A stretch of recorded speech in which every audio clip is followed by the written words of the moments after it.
Okay, so I know I've obviously said I'm not going to be doing many of these first impressions videos again, and I think that's pretty much still the stance that I'm going to have. I'm not necessarily going to do a first impressions video for every episode, mostly because I don't always have the chance to record them, but for this one in particular, I felt like it was the kind of right episode to get some first impressions out, because there's definitely some initial thoughts I have on this episode that I really want to get out before I make my full in-depth review. For this episode, Dot and Bubble, you might remember from 73 Yards, the review I did on 73 Yards, that I said I wasn't really looking forward to this episode that much. I had quite low expectations going into this episode, from particularly the Next Time trailer, because it looked like it was just kind of going to be an episode that was just about social media, kind of Black Mirror episode, where it's just kind of like the episode Nosedive, basically, from Black Mirror, if any of you are familiar with that. That's kind of the impression I was getting, and I wasn't really excited to see Russell's take on social media and why social media is bad, because Russell's like 60 years old, and I just was worried it was going to be really cringy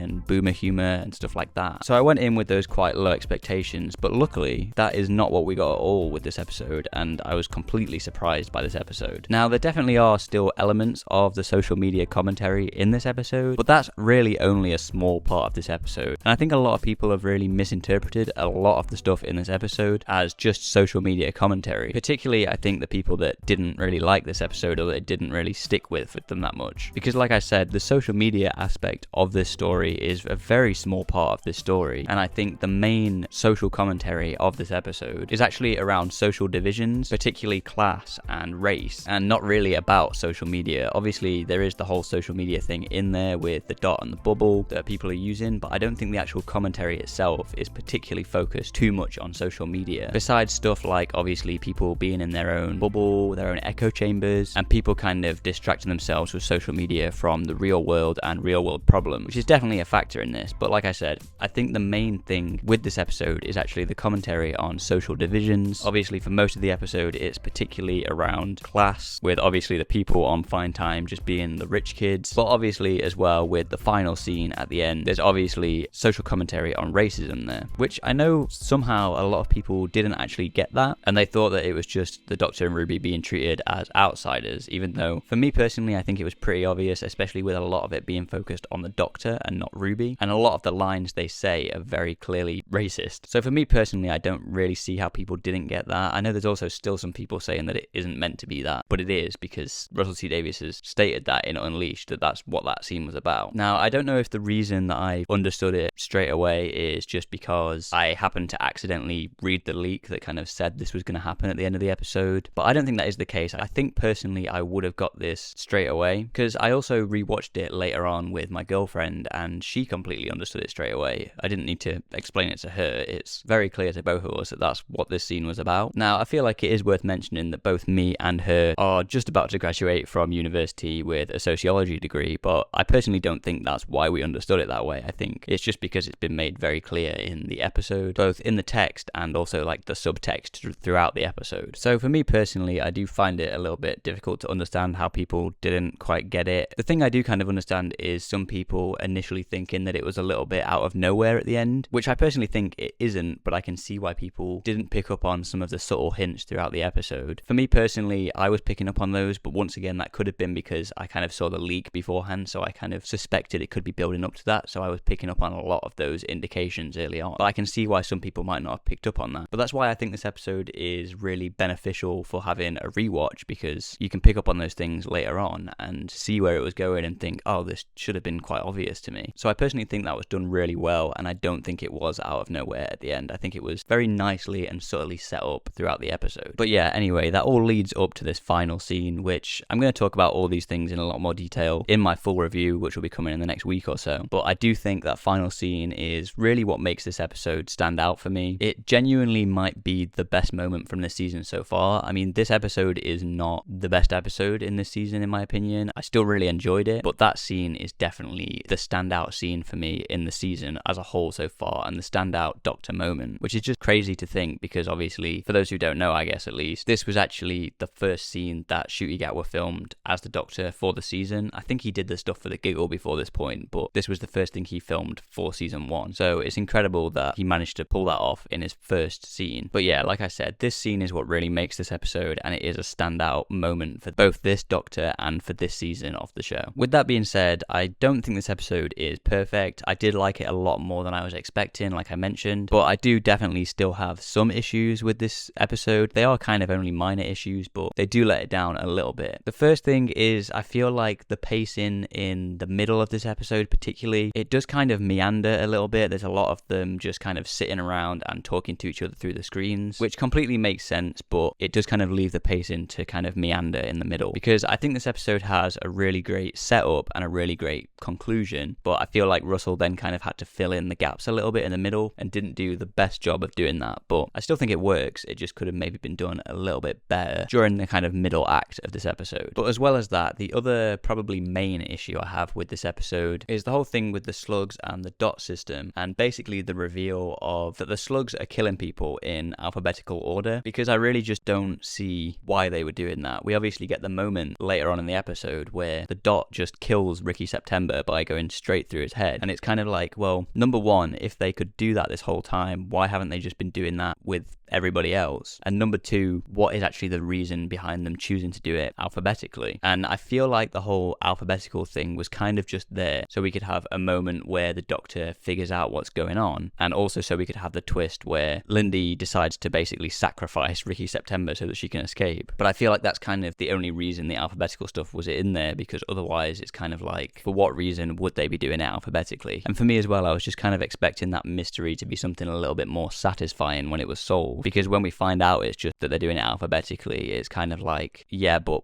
why are they doing that? And I feel like they could have picked a reason that played a lot more into the social commentary of this episode. For example, I think they mentioned on the Review of Death podcast this morning that it could have been maybe based on their follow account, so the people with the lowest amount of followers or something like that was the ones that were being picked off first, which I think would have made a lot more sense, because not only would it have worked because it would have played into the social media commentary a little bit more, but it also works because it's kind of like people aren't going to notice what's happening straight away because it's the people with the lower followers, and they're only going to start noticing when it's the people with the really high like subscriber counts and stuff like that, even if it's been going on for a while now. So I think that would have worked a lot better than the alphabetical order, but I think the reason the alphabetical thing was picked was just so we could have the twist basically of Lindy Pepperbean sacrificing Ricky September so that she could escape. But those are my main issues with this episode. Besides that, I actually really liked it and was pleasantly surprised by it, because I had quite low expectations going into this episode. If you want an indication of where I'm going to be ranking this episode, obviously I'm not going to be doing that until my review comes out, but basically from my first watch of this episode, I was quite surprised by it because of the low expectations, but I still thought it was a fairly mid episode with just one incredible scene at the end. But then, similar to 73 Yards, the more I thought about this episode and the more I saw people talking about it online, the more I was kind of like, okay, this episode is actually a lot better than I remember and definitely deserves to go up a rank or two. And then after rewatching it, it was even better, and I'm starting to think now that it's one of the best episodes of the season. So it definitely climbed up the ranks just in the space of a day that it came out for me. So that's definitely an indication of what kind of ranking it's going to be getting when I get around to doing the review. I don't completely know where I'm going to put it yet, but that's just a little indication of where that's going to be. And if you want to watch that review when it comes out, make sure to subscribe to the channel, and I'll put the playlist of all of the season 1 reviews on screen now if you want to watch that.